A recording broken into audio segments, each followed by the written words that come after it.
42% reservation Rahul Gandhi గారు ఏదైతే కామారెడ్డి డిక్లరేషన్లో చెప్పారో దాన్ని ఈరోజు మన ముఖ్యమంత్రి గారు దాన్ని ఒక ఛాలెంజ్గా తీసుకొని రెడ్డి బిడ్డ అయినా కూడా ఈరోజు 42% తెలంగాణలో మేము అమలు చేస్తాము అని చెప్పి కులగణన చేసి ఒక ఆర్డినెన్స్ తీసుకొచ్చి ఆర్డినెన్స్ తోటి అదేవిధంగా మేము క్యాబినెట్లో కూడా దాన్ని ఆమోదం తెలిపి ఆ తర్వాత మేము బిల్లు రూపంలో అసెంబ్లీలో ప్రవేశపెట్టి బిల్లు కూడా పాస్ చేసుకొని మరి అది గవర్నర్ గారి దగ్గరికి పంపినప్పుడు గవర్నర్ ఒక సంతకం పెట్టేసి ఉంటే అక్కడ ఎక్కడ సమస్య వచ్చి ఉండేది కాదు. ఇప్పుడు రోజు 42% తోటి మొన్నటి నోటిఫికేషన్లో ఎలక్షన్స్ జరిగి ఉండేవి. బీజేపీ డ్రామా వల్ల మొత్తం తల్లకిందులైపోయింది. బీసీల ఆశలన్నీ కూడా అడియాశలు అయిపోయినాయి.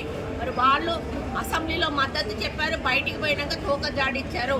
మేము హైకోర్టులో వేస్తే హైకోర్టులో కౌంటర్ వేస్తారు, సుప్రీంకోర్టులో వేస్తే సుప్రీంకోర్టులో కౌంటర్ వేసి ఈరోజు ఆ బిల్లు పాస్ కాకుండా చేసి బీసీలకు అన్యాయం చేశారు. దీనికి ఎందుకు అడ్డుపుల్ల వేయాల్సిన అవసరం ఉన్నది అంటే బీసీలు మనుషులు కారా?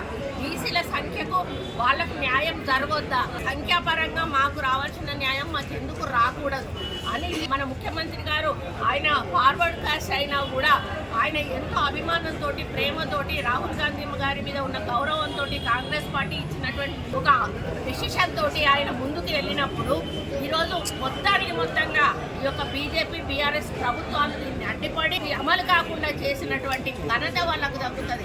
ఈరోజు బీసీల పాపం వాళ్ళకు కొట్టుద్ది. ఎందుకంటే వాళ్ళు మీ కోర్టులో ఉంది, మీరు మాట్లాడండి, ప్రధానమంత్రితో మాట్లాడి అది అమలు చేపిస్తే మీకే వస్తుంది క్రెడిట్, మీరే తీసుకోండి, మాకేం అభ్యంతరం లేదు.